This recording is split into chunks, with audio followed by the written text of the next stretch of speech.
কে আমি, কি আমার পরিচয়? আমার প্রথম পরিচয় হচ্ছে আমি একজন মানুষ।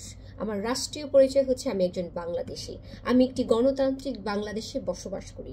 আমার এই গণতান্ত্রিক বাংলাদেশে মসজিদের মধ্যে মানুষ মারামারি করবে, আমার এই দেশের মধ্যে মানুষ মাজার ভেঙে ফেলবে, আমার এই দেশে মন্দির ভেঙে ফেলবে, আমার এই দেশে পাহাড়িদের উপরে পৈশাচিক নির্যাতন করা হবে, পাহাড়ে আগুন ধরিয়ে দেবে, আমার এই দেশে মেধাবী ছাত্ররা মিলে একজন ভারসাম্যহীন মানসিক রোগীকে ভাত খাইয়ে পিটিয়ে মেরে ফেলবে, এরকম অমানবিক আচরণ আমার দেশে তো হতে পারে না।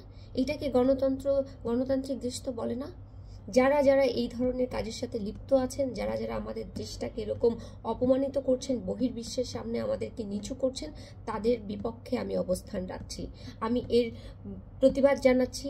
যারা আইন নিজের হাতে তুলে নিচ্ছেন, নিকৃষ্ট কাজগুলো করছেন, আইনের দৃষ্টি আকর্ষণ করছি, আপনারা আরও শক্তপোক্তভাবে এর বিরুদ্ধে দাঁড়ান, আরও সজাগ হন, আরও স্টেপ আপনারা গ্রহণ করুন। আদারওয়াইজ আমাদের এই দেশটা একটা জাহান্নামে পরিণত হয়ে যাচ্ছে। আর একটা কথা, সেটা হচ্ছে আমি যখন ছাত্রদের পক্ষে রাজপথে ছিলাম তখন মানবতার লঙ্ঘন হয়েছিল, মানুষকে হত্যা করা হচ্ছিল, কিন্তু তখন যা কিছু হয়েছে ভালো কিছু হয় নাই।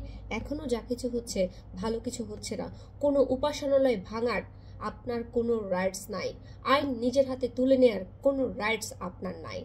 আমি যদি ধর্মবিরোধী কোনো কাজ করে থাকি, মানুষ যদি ধর্মবিরোধী কোনো কাজ করে থাকে, মাজারকে ভালোবাসা যদি কোনো অন্যায় হয়ে থাকে, সেটার বিচার করার জন্য স্রষ্টা বসে আছেন, আপনি না। কোনো উপাসনালয় ভাঙার অধিকার আল্লাহ তাআলা আপনাকে দেয় নেই, আপনাকে করতেও বলে নেই, আইনও আপনাকে দেয় নেই। সুতরাং আপনি সংবিধানকে ভুলে যেতে পারেন না, আপনি দেশের আইনকে ভুলে যেতে পারেন না, আপনি আল্লাহকে ভুলে যেতে পারেন না। আপনি যদি সত্যিকারী মুসলমান হয়ে থাকেন তাহলে আপনি কখনোই কারো উপাসনালয় আপনি ভাঙতে পারেন না। আমি এটা বলে শেষ করছি। এখন যারা আপনারা অরাজকতা আমাদের দেশে সৃষ্টি করছেন, তারা মোটেও ভালো কাজ করছেন না, এবং এদের পক্ষে আমি নাই, এদের বিপক্ষে আমি আছি, এবং সর্বদা এর জন্য আমি রাজপথে হোক, ঘরে হোক, বাইরে হোক, যেভাবে হোক আমি এর প্রতিবাদ করেই যাব ইনশাআল্লাহ। Thank you very much.